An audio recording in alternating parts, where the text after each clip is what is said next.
बिस्मिल्लाहिर्रहमानिर्रहीम। Welcome to all chemistry with Khadim Rajpar.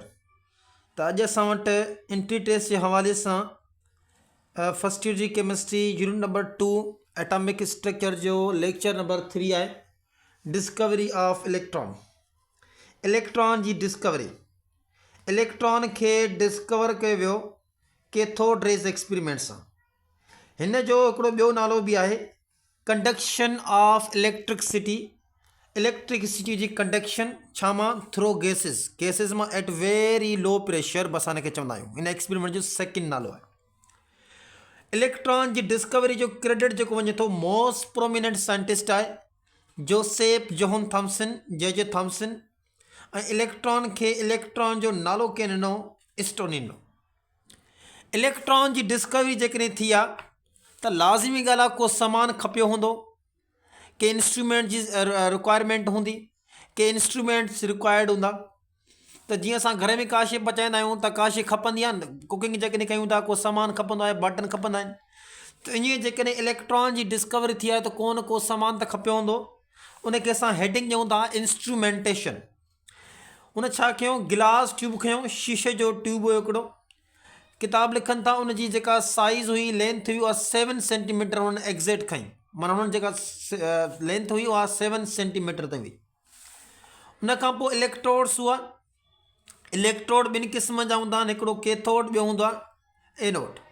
Cathode ते जेका चार्ज हूंदी आहे उहा हूंदी आहे नेगेटिव। एनोड ते चार्ज हूंदी आहे पॉजिटिव। ये ॿई मेटल जूं पट्टियूं हूंदियूं आहिनि। उन खां पोइ सोर्स छा हो, बैटरी हुई। बैटरी छा पई करे, वोल्टेज प्रोवाइड करे पई, पोटेंशियल डिफरेंस या करंट प्रोवाइड करे पई। केतिरो 5000 खां 10000 वोल्टेज प्रोवाइड करे पई।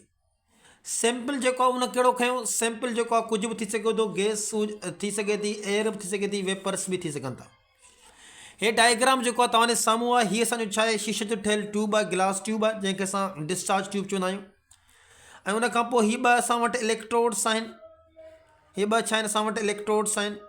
हिकिड़ो पॉजिटिव इलेक्ट्रोड, ॿियो नेगेटिव। नेगेटिव खे असां कैथोड चवंदा आहियूं। असां हिनखे छा चवंदा आहियूं, कैथोड।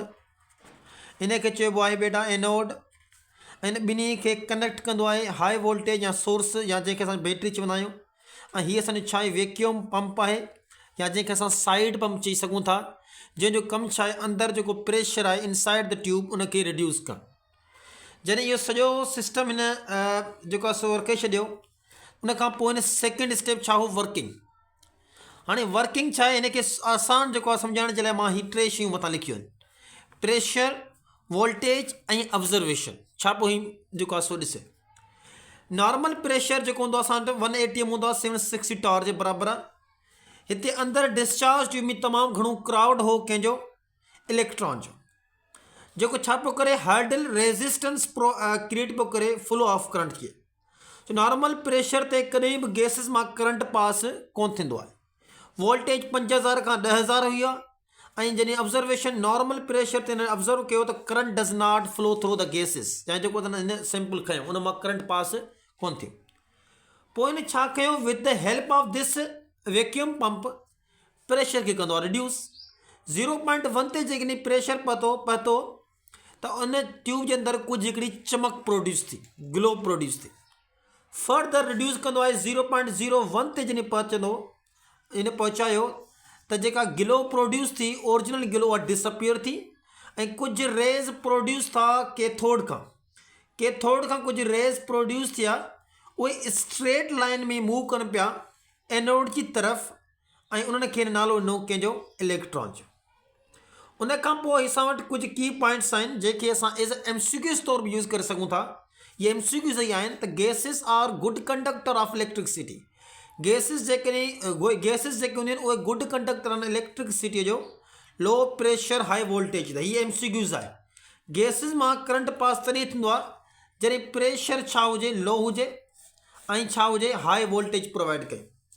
कलर जो प्रोड्यूस थींदो आहे या गिलो जेका प्रोड्यूस थींदी आहे उहा डिपेंड कंदी आहे कंपोजिशन ऑफ गैस ते।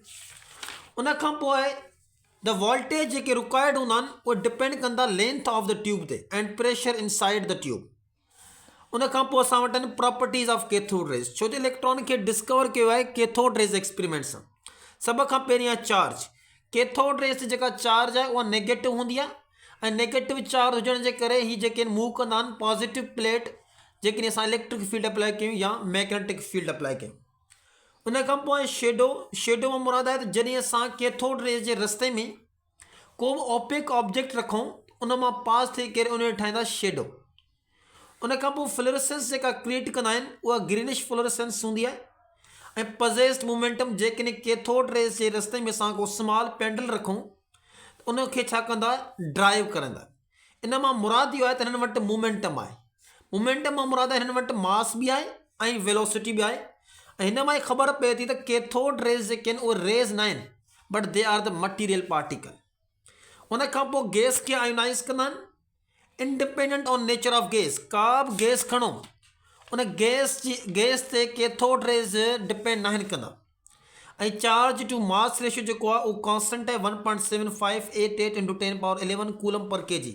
माना 1 किलो इलेक्ट्रॉन वटि हेतिरी चार्ज हूंदी आहे। प्रोड्यूस कंदा आहिनि एक्सरेज जॾहिं असां हिन खे स्ट्राइक कंदा आहियूं कंहिं हैवी एनोड सां। उन खां पोइ ही तव्हां वटि MCQs आहिनि। MCQs नंबर 1 आहे द मैक्सिमम E/m रेशियो असां अपटेन कंदासीं डिस्चार्ज ट्यूब में जॾहिं असां हुनजे अंदरि कहिड़ी गैस फिल कयूं।